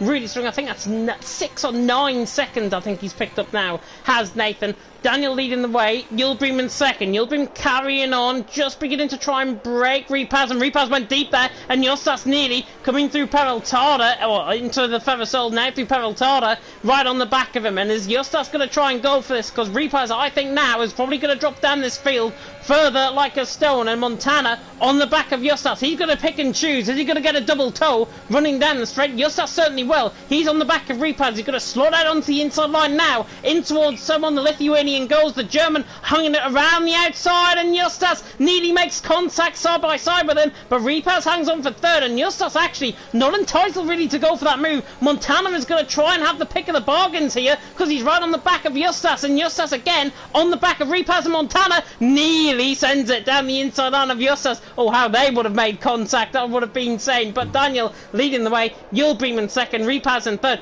Daniel's doing such a good job so far, but now with the DRS enabled, he is going to be the one that is going to be under so much pressure, and Repaz the same as he picks up a 3-second penalty, his first of the evening. Yeah, I mean, but Daniel's job is kind of done. You know, that he can sit in the train. That was the big thing.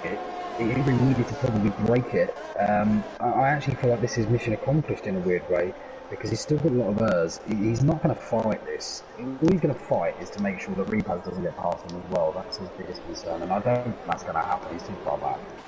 Yeah, Justas on the back of Repaz though, in towards Peraltada again. Needed that onto the back, and look at this, he's already going to get him done. I think Repaz now going to open up that DRS, but that deployment usage of Justas was crucial. Yildirim now on the back of Daniel. This is for the race lead. Doesn't even need to use up much deployment down the straight line. Nearly making side-by-side contact actually down the inside line, and now Justas trying to sail it all the way around the outside in towards turn 2. There's a little bit of contact between the both. Montana sitting in here and behind, just waiting in the outer snap of oversteer. But look at the run he's going to get on Repaz, and Repaz now is going to be under so much pressure as Montana switches to the outside line in towards turn 4. Can he sail it all the way around the outside? You bet he can. That is what a champion looks like, everyone. Montana is through and he's into P4. Campbell's got a full suit as well. He is now through and into P5. Repaz is dropping through the field. Yildirim now into the lead of the race. The medium runners lasted for 4 laps. 2 laps, of course, into the DRS, but Yildirim now leads. Daniel in second, Justas in third, and Repaz, honestly, his tyres are already looking overheating, and they're already looking done, as Wouters on the back of Neo just in behind this as well. But Repaz now 6th position. He was he was third starting the lap, now down to 6th. It is now hunting hour in Mexico. Yeah, no, absolutely, and what I find fascinating here is Daniel has held stead, and he's in a nice spot actually here. He just needs to keep calm, keep relaxed, and stick in this train, and I still think he's the favourite for the win, to be honest with you, but don't discount Montana. Look at him! Look at Daniel! He's got to go the outside line for turn 1, and he goes around the outside, but it's a bit of half-hearted move. Repaz and Neo are side by side as well, and behind Neo tries to switch it back through 2, now through 3. Doesn't get the move done. This race is really building to a crescendo. Yildirim leading the way. Daniel in second. Daniel looks like he's got so much straight line speed, but can he utilise that to good effect? Certainly in towards turn 4 this time around. Further down the field, I think Neo and Wouter were getting quite close there. Neo on the back of Repaz as well. As a result, Justas trying to find a way through on Daniel. Daniel a little bit sideways coming out of turn 6. Now in towards 7. But Yildirim holding his own. And as long as Daniel keeps within this second, he's pretty much now guaranteed at least a podium, because it looks like Justas there in third is going to lose out in terms of penalties. Montana just pushing the limit slightly there in fourth, and Daniel looking good on that set of mediums. And of course, those set of mediums are probably going to be the fresher tire towards the end, as Justas really wants to try and get on with this. Yeah, he knows that this could be the costliest part for him. He's going to push, and he needs to get it done. And he's going to push now on the back of Daniel. Daniel's still got the DRS. He's going to carry him down in towards Montana being left behind as well, not using up any deployment. But now Justas on the outside line in towards someone. Is he going to try and clean sail it? Daniel so much later on the brakes though. Lovely stuff down the inside line. And that is what you call clean, fair battling. Going down in towards someone at Mexico. Justas on the back of Daniel is now going to try and latch back out of the slipstream, because he's going to go to the outside line. Could try and dip in on the inner and try and go for dummy, as Daniel nearly runs into the back of Yildirim for the lead. Yildirim leading the way. Daniel in second. Switch back though on the inside line for Justas. In towards turn 6 with the double right-hander. Montana still looking in behind him. This and thinking, you know what, I'll let you guys fight. Justas, however, gets the job done. He's into P2. Not really a push to pass, to be honest. The gap was there. Yildirim picks up a penalty, and that throws entirely the race open for Daniel and Montana. Yeah, it's a Daniel Montana battle now, isn't it? That's really flipped everything open. Fair play. I mean, Daniel's in a pretty good spot, but now he's going to be extra nervous because you're thinking, oh god, now Montana can smell a win. He can smell a win, indeed. Campbell as well, not too far. And do you know what? Verstappen's not entirely out of this either. I'm looking down there in P10. He's on the back of this DRS train, and he's got no penalties, and he could be ending himself possibly 4th, 5th position, possibly by the end of this. Here comes Montana, however, on the back of Daniel, down in towards turn 1. Is he going to lick the stamp and send it all the way around the outside? Daniel again is so late on the brakes, but Montana really cut up on the inside line there. Now Campbell's going to get the run on Montana, but look at the run of Montana on Daniel, and now Daniel is going to be under pressure on both of them, because now Montana on the outside line, Campbell on the inside line is not going to wait this any longer, and Montana forced out wide. Daniel still fighting, a little bit of side-by-side contact, but a ghosting in fact taking effect there. Montana doing he's into 3rd, getting shoved around a little bit. Campbell's doing to 4th, but I think that ghosting system may be coming into effect. Has Montana got damage on that left side end plate? Because that's what I'm thinking. Ooh. Daniel spun. Daniel spins, coming through the S section, overheating the tyres. I think with that battle with Montana, Montana's now through into 3rd. And to be honest, the ghosting system, whatever it was, certainly looked like they either desynced inside of each other, or there was a little bit of ghosting system going on there. Daniel now down into P12. Montana comes out lucky, I think, in terms of it. He's in P3, but can he get the race win? Because he's a 2.5 seconds off the top 2 with only 5 laps to go. Got to be worried about getting Bottas here as well from Campbell. And Campbell should just go for this. Campbell, I think, should just go for this. He's just weaving down the straight. Maybe to either warn him that he's coming, or to probably say, you know what, I'm going to be right on the back of you. And look at the time they're going to lose as well. Montana, pace is one thing, DRS train is another. And the DRS train, I think, counteracts Montana's pace around here. Because look, gap goes up, 2.3 seconds now, 2.4 down in towards turn 4. Yildirim and Justas. However much they dislike each other, they've got to work together to try and salvage something out of this race, because both of them have got 3 seconds worth of penalties, and a little bit of working together and a bit of DRS train involvement, they could be clear in 2 laps. They could cost each other the win, or they could potentially know that one of them can get it. It just depends on how they want to play. Oh, and Montana has picked up a 3-second penalty! And now, that throws the race wide open. Can Neil possibly win this now? He's in 6th, Verstappen's in 9th. The championship is not written. One hand on the trophy, it might be for Montana, but now, race, because of track limits, totally and utterly wide open. Yildirim leads the way, 4 laps to go. Justas in 2nd, and now Justas, it looks like he could go for the move on Yildirim. Down in towards on the German and the Lithuanian. I don't think, though, the Lithuanian has got any DRS running down the straight. He was within a second. Has his DRS failed possibly? We'll see coming through the detection point, coming through 2 and then towards 3. DRS is going to come active. That was a strange one. It's similar to what I saw last night actually, where DRS didn't come online, and Justas could have had an opportunity down in towards someone. Didn't use any deployment, didn't use any DRS, and I could only think his DRS just wasn't working. Maybe Repaz has got a shot still here, because he's got plenty of errors, and now is the time his tyres are actually going to start coming into the true window compared to the soft, so I don't really rule him out necessarily. Yeah, definitely not. Repaz in 5th.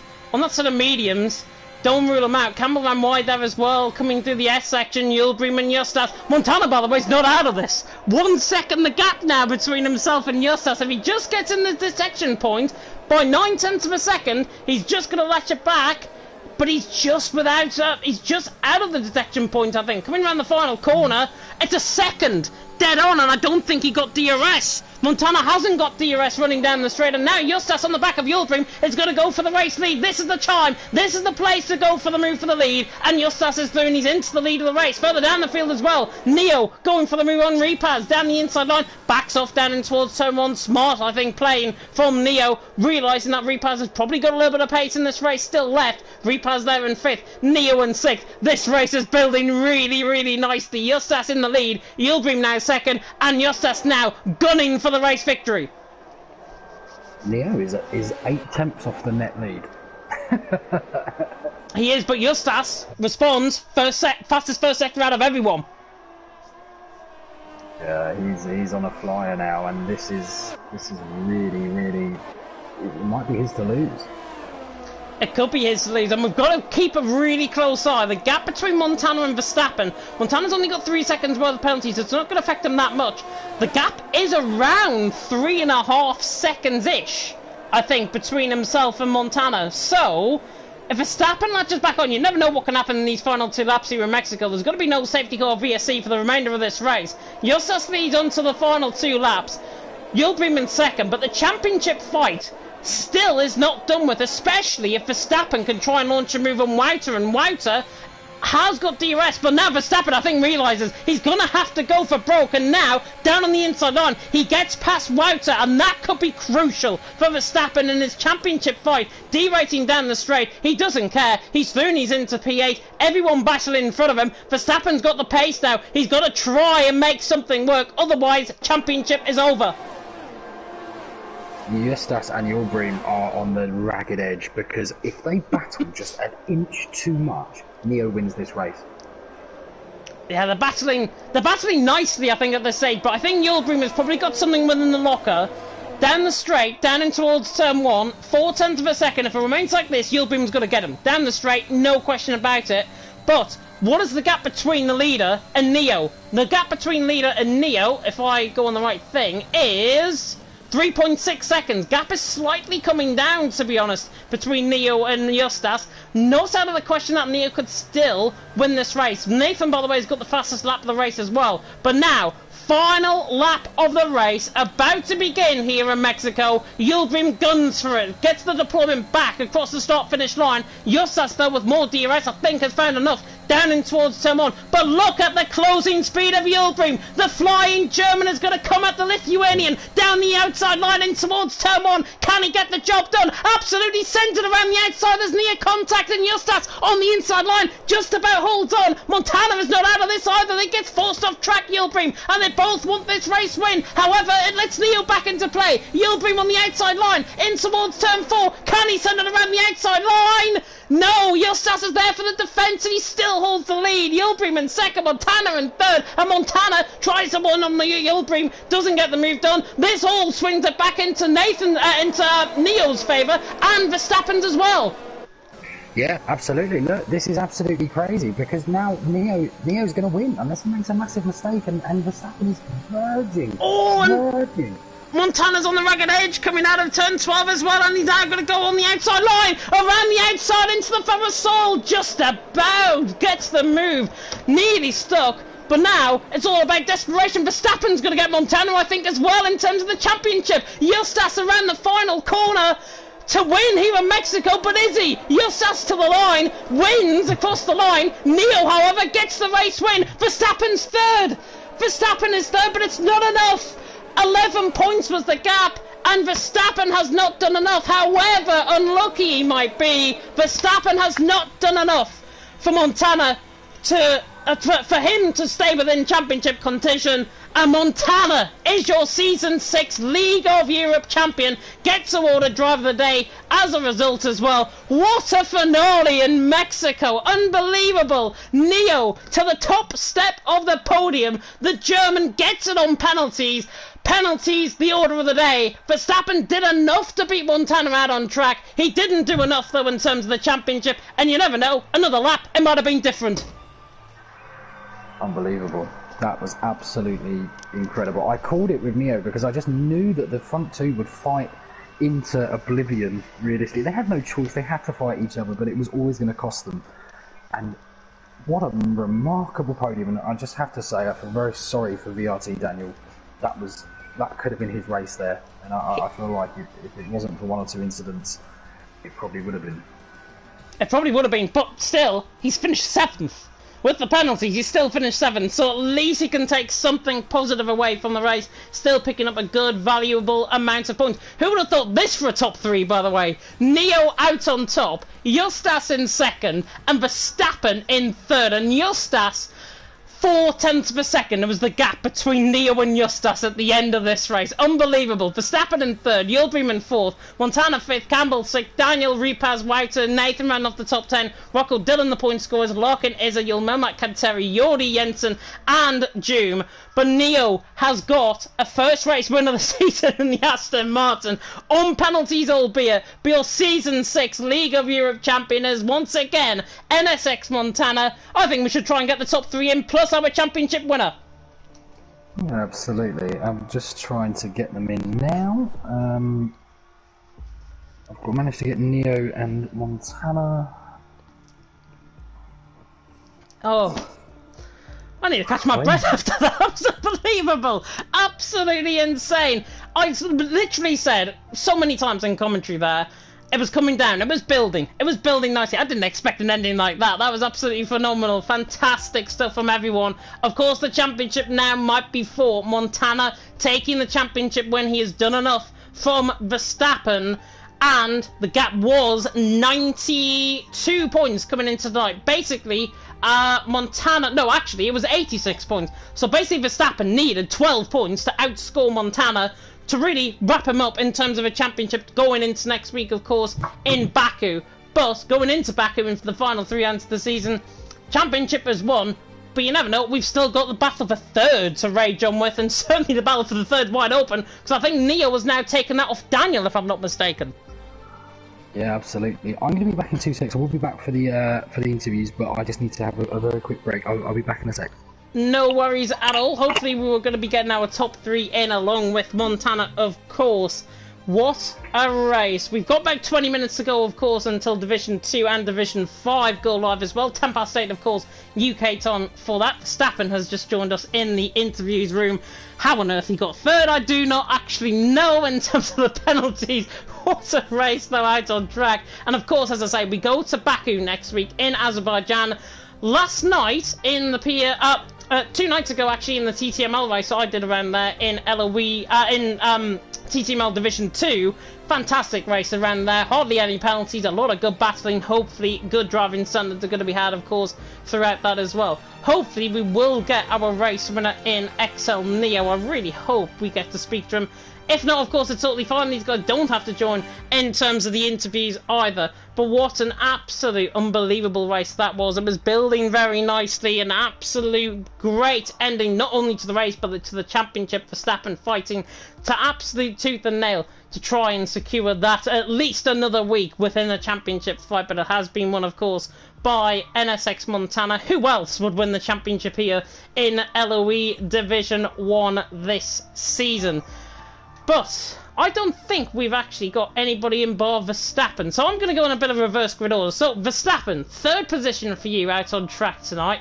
How on earth do you feel given that race?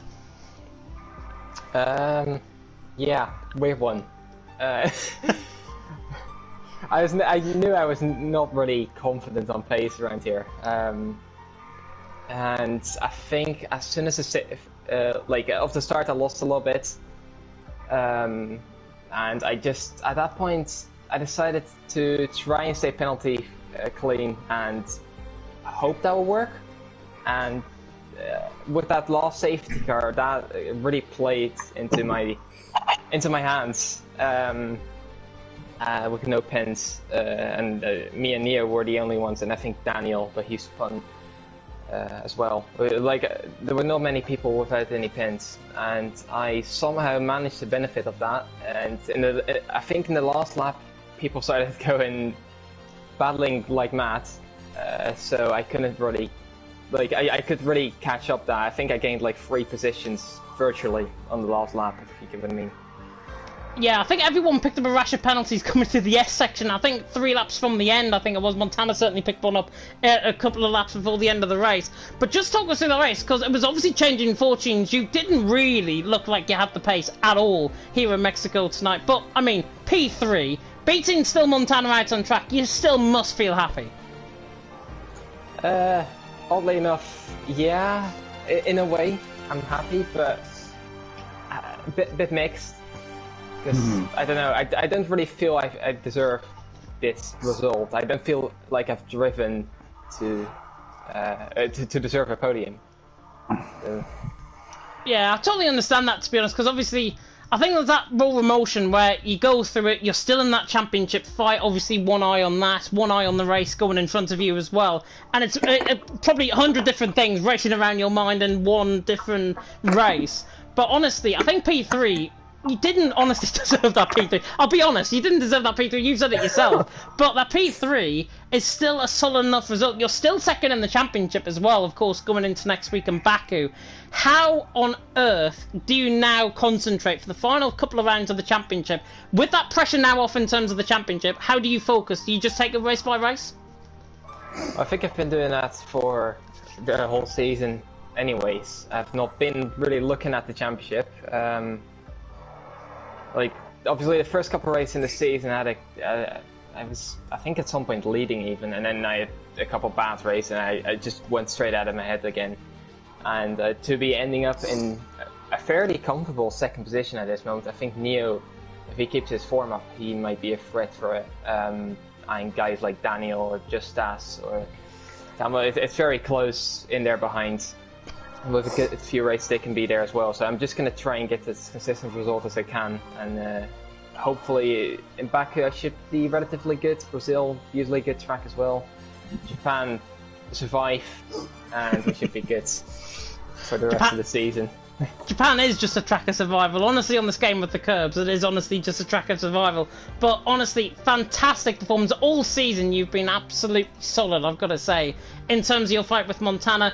Obviously, you gave yourself a bit of a lifeline last week with Imola, and then obviously outscoring him again. Not enough, but still, you've been an absolute pleasure to interview, to really now focus on the races. For the final 3 races, just focus on yourself and try and drive that in and try and hone in on some really good results, because I know you can do it.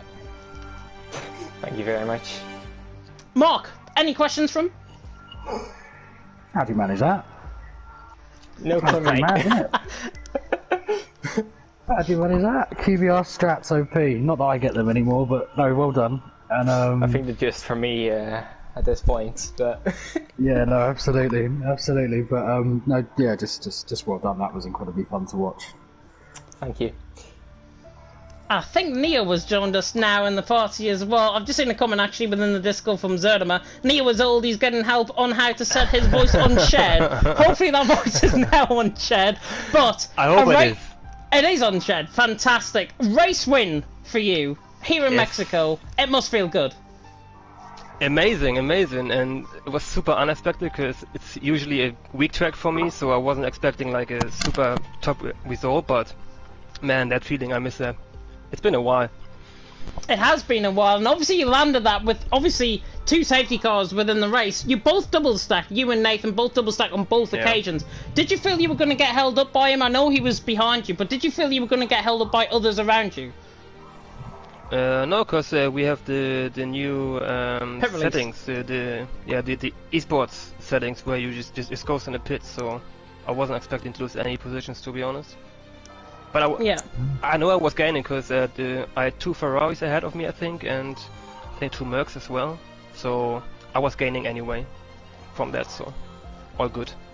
Yeah, and honestly, those final lap, I don't think I've ever been on the edge of my bed so much in that final lap, because honestly we were just literally thinking of, oh, what about if this happens? You got within that 3-second range in the end. Everyone started fighting ahead of you. What were you thinking? Were you just thinking get it home and get the race win?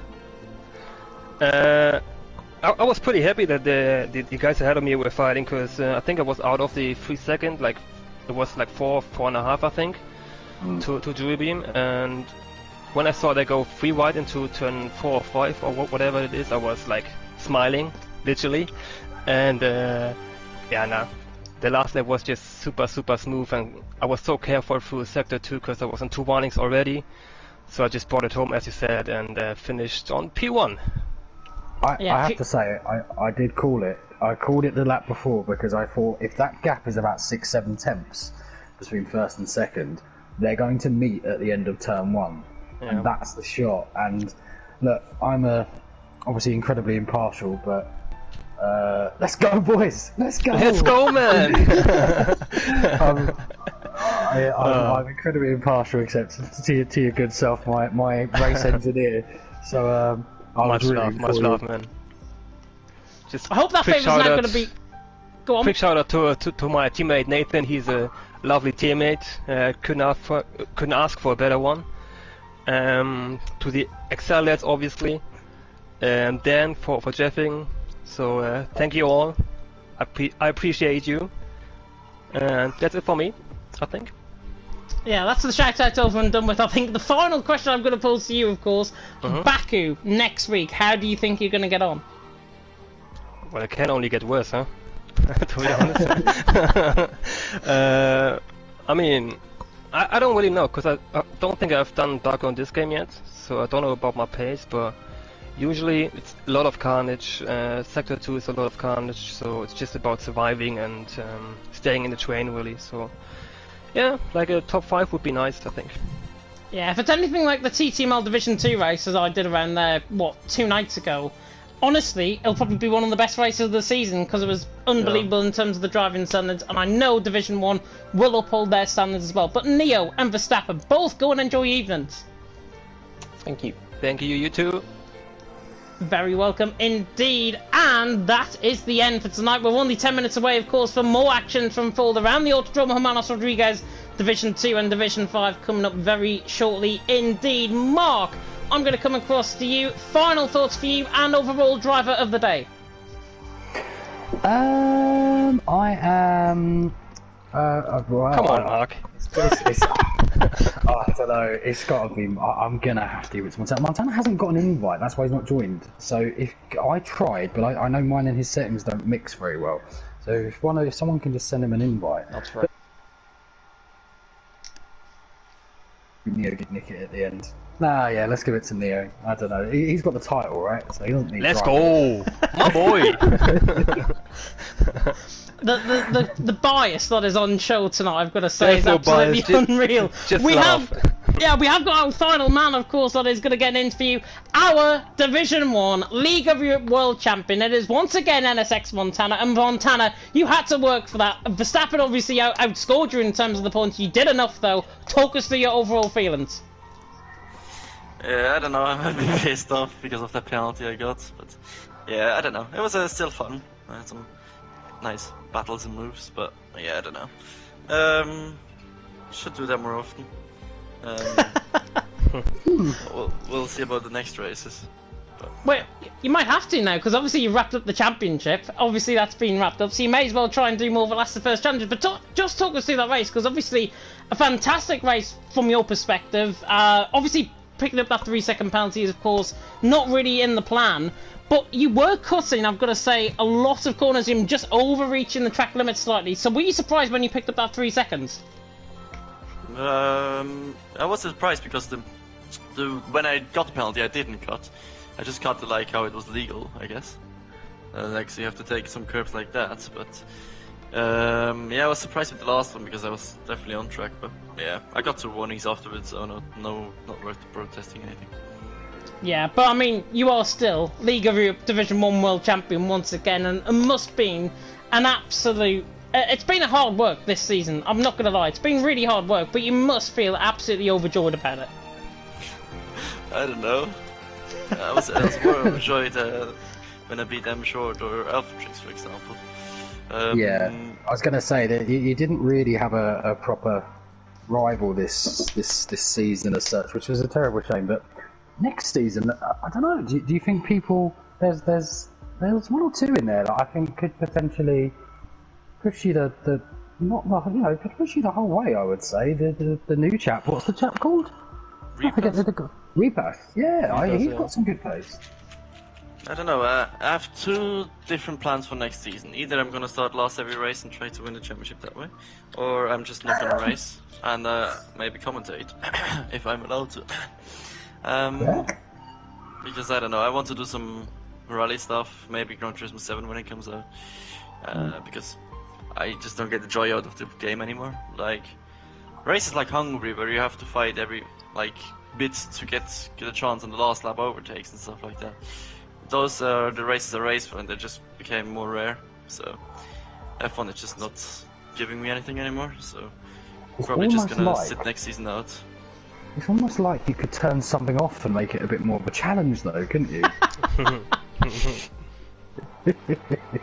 Oh, I could turn the arrest Silence. assist off. Yeah, sure. You could. Yeah, that would increase the challenge by 0.01%. Absolutely. There you go. I'm glad we're on the same page. Yeah, thanks for the hint. Anyway, I'm going to pose a final question because I've just realised the time. About 5 minutes away, of course, from the action in D2 and D5. Baku next week. How on earth do you think you're going to get on? Is it a last but the first challenge? It's my favorite track to race. I'm gonna be having fun. Has to be a No last the matter first challenge then. If it's wet, no. If it's dry, yes. There, you've heard it there first. But Montana, go and enjoy your evening. I can't. How can I enjoy the evening when I have to race in GTDB and Knut? And see Mark race again. Bloody hell. Oh god, don't expect much from me. I never do. Alright. Well done, though. Well done, my man. Yeah, thank you. Love you guys. See you next week. See you next week, indeed. And that is the end, the official end of the Liga Europe Division 1 live stream here in Mexico at the Autodrome Hermanos Rodriguez. Really hope you've enjoyed it. Mark, you're probably in the lobby now for Division 2. Hopefully it's going to be a fantastic race once again there. And we'll get to see you bottle, of course, as I like to say, of course, to any other commentator that comes in my commentary box alongside me. Good luck, you're going to need it. I am. But at least Gary's not racing because he's bottled it harder. He forgot to update his system, so I can get even closer to him. Let's go. Let's go. The battle of the two Irishmen. Don't miss it. Terrible from Gary's perspective. Absolutely terrible. Bit of breaking news as well. I'm not sure if you might have seen it on the real life F1. Verstappen, Bottas signed all under threat of Qatar Grand Prix grid drops. They've been summoned to the stewards tomorrow. Verstappen at 10 AM, signed at 10:30. Bottas at 10:45. Just a bit of breaking news there, right at the end.